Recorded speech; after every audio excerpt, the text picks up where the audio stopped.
Sulmin e zemrës apo infarktin e zemrës e shkakton piksja apo ngjizja e gjakut që formohet në arterien koronare, e cila ndalon rrjedhjen e gjakut për në muskulin e zemrës. Për pasojë, muskuli dëmtohet dhe vdes.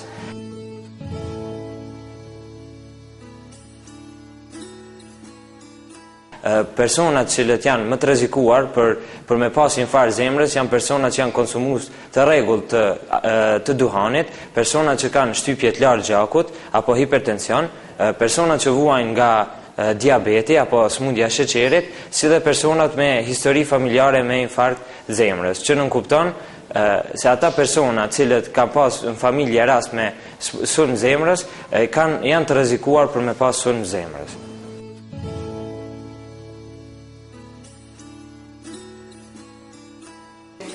Simptoma më e shpesh që shfaqet tek infarkti i zemrës është dhimbja në gjoks. Kjo është një dhimbje e rëndë, shtrënguese, e cila përhapet në nofull, qafë, në shpind dhe kryesisht në krahun e majt. Si dhe simptoma tjera janë djersitje, vështirësi frymarrje, zemra rra fort dhe ka nauze dhe pacienti ka nauze dhe vjedhje.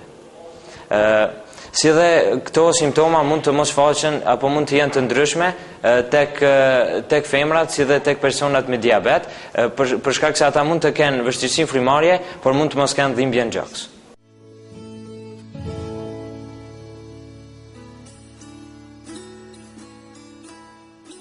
Diagnostifikimi i sulmit në zemër fillon me një kontrollim nga ana e mjekut, po ashtu mirë edhe mostra e gjakut dhe bëhet EKG-ja për të parë se cilat fusha të zemrës mund të jenë të dëmtuar.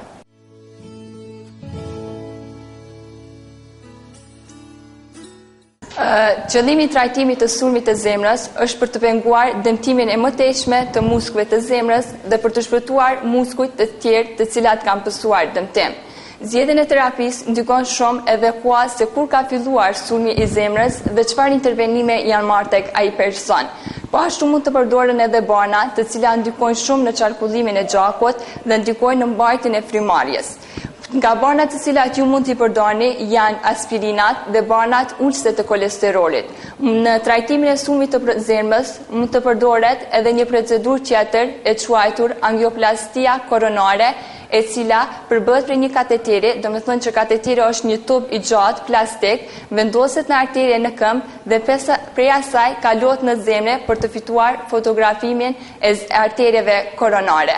Po ashtu, ju mund të përdorni edhe barna tjerë për të mbrojtur nga bllokime tjera të arterjeve dhe gjithashtu vendosja e një rrjeti të vogël prej metali në zemër ju ndihmon juve shumë të mbroheni nga bllokime tjera të zemrës.